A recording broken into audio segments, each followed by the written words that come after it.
এটি মানৱ শিশুৱে পৃথিৱীত জন্ম গ্ৰহণ কৰোঁতে মাক দেউতাকৰ বাহিৰে কাৰো লগত সম্পৰ্ক নাথাকে।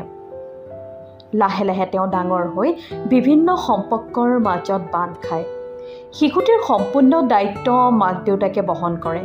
যেতিয়া শিশুটি নিজৰ দায়িত্ব নিজে ল'ব পৰাকৈ ডাঙৰ হৈ উঠে, তেতিয়া লাহে লাহে কিছুমান সম্পৰ্কৰ মাজত সোমাই যাব লগা হয়। যেনে এটি বয়সত বৈবাহিক সম্বন্ধৰ মাজত এটি নতুন জীৱনৰ পাতনি মেলে। এই সম্পৰ্কবিলাক মানুহে এৰাই চলিব নোৱাৰে। এইবিলাকে মানুহৰ সম্পূৰ্ণ জীৱন প্ৰভাৱিত আৰু পৰিচালিত কৰে। বৈবাহিক সম্পৰ্কৰ কথা কওঁতে বহুত কথা মনলৈ আহে। যেনে বৈবাহিক সম্পৰ্কত সোমোৱাৰ আগতে আমি সকলোৱে চিন্তা কৰোঁ নিজৰ জীৱনসংগীজন কেনেকুৱা হ'ব।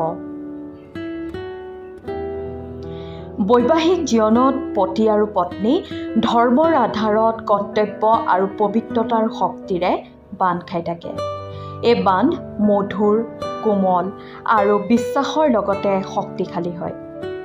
বৈবাহিক জীৱনৰ মাজেৰে দুজনৰ অপূৰ্ণতা যেতিয়া পূৰ্ণতালৈ পৰিৱৰ্তিত হয়, তেতিয়া আধ্যাত্মিকতাৰ ৰাস্তাৰে আগবাঢ়ি যাবলৈ সুবিধা হোৱাৰ লগতে আনন্দময় হৈ উঠে।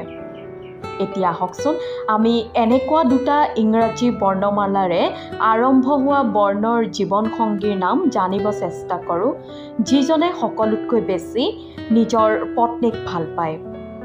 এই তথ্য জ্যোতিষ শাস্ত্ৰৰ পৰা লোৱা হৈছে।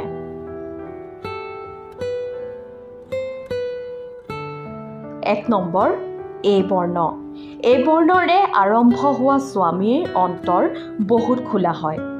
নিজতকৈ বেছি ধ্যান ৰাখে পত্নীৰ আৰু তেওঁক বহুত বেছি বিশ্বাস কৰে। পত্নীয়েও বহুত ভাল পায়, যাৰ কাৰণে তেওঁলোকৰ বৈবাহিক জীৱন বহুত সুখী, বিশ্বাসযোগ্য আৰু বহুত গভীৰ হয়।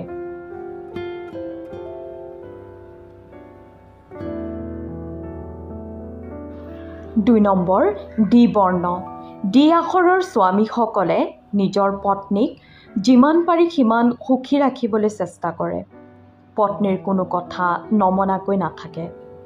এওঁলোকে পত্নীৰ সকলো কথাই বিশ্বাস কৰি লয় আৰু বহুত শান্ত স্বভাৱৰ হয়। পত্নীৰ সুখ সুবিধাৰ কাৰণে সকলো কৰে আৰু পত্নীক ৰাণীৰ নিচিনাকৈ ৰাখিবলৈও চেষ্টা কৰে এনে পুৰুষে।